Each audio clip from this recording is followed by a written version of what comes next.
And I think one of the key memories for me of why we needed to do this was when we saw a family come in for a meeting into the old church centre to plan their son's funeral. And it was cold, it was leaking, and you just realised this does not symbolise God's outrageous love. It was at a time when our strapline was building community to reach a community with the love of God. And at the heart of that vision was a sense of increasingly being a welcoming place, a place where everybody can feel at home. And if you remember the old centre, you'll remember it was fairly dilapidated and didn't really speak of the welcome of God. And we had a vision to do something that really shouted of the welcome of God, the extravagant, completely unconditional welcome of God to all people.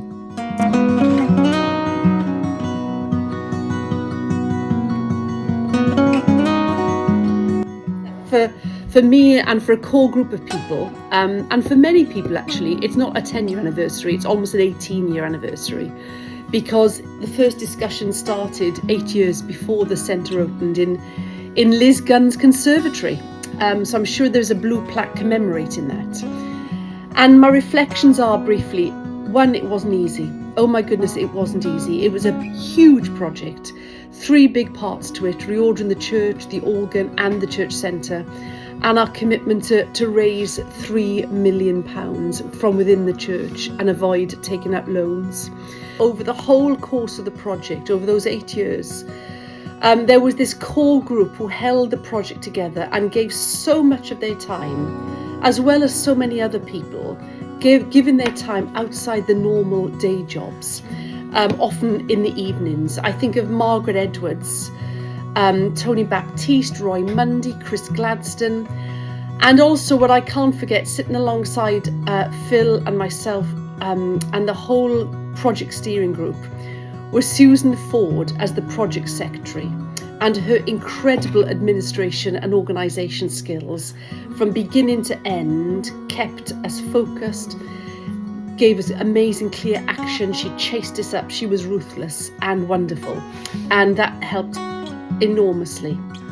But also critically, and I think this is one of the key foundations of the success of this project, was that it was clothed in prayer.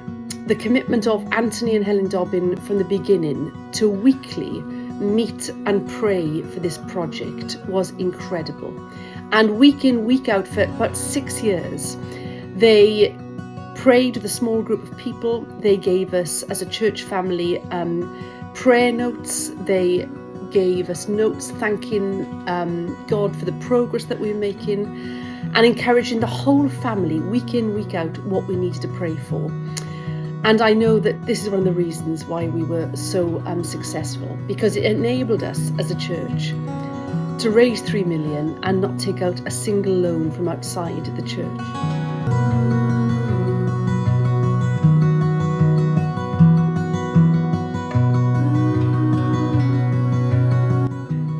So I want to take a moment to thank every one of you who gave so sacrificially to make this vision a reality.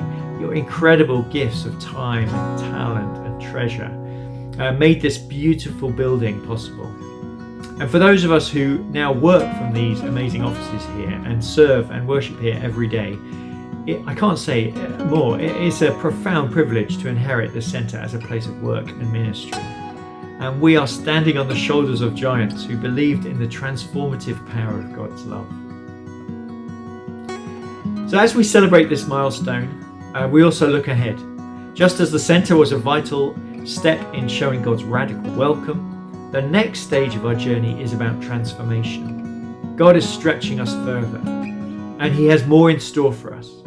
We don't just want to welcome people or invite them to taste our community.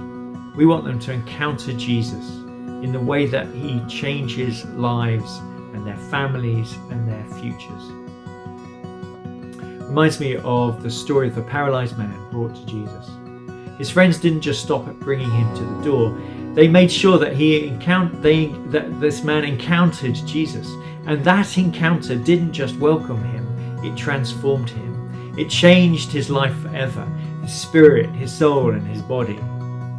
And And that's the vision we're stepping into as a church, to see God changing lives, families, and even churches again and again. So as we look back and give thanks for the amazing work of the past, and as we celebrate everything that is going on right now in the present, let's recommit ourselves to God's will for our shared future.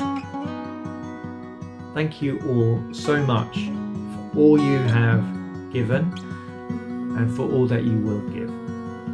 William Booth, who started the Salvation Army so many years ago, was once asked to summarise the gospel in one word. He said, "Oh, that's easy. Others. It's all about others." May God continue to bless us as we commit ourselves to Him and to others all over again. Let's continue to walk forward with hope, and let's continue to grow in our enthusiasm and our ability to draw people to Jesus so that they can encounter Him and to be changed by Him. Praise God.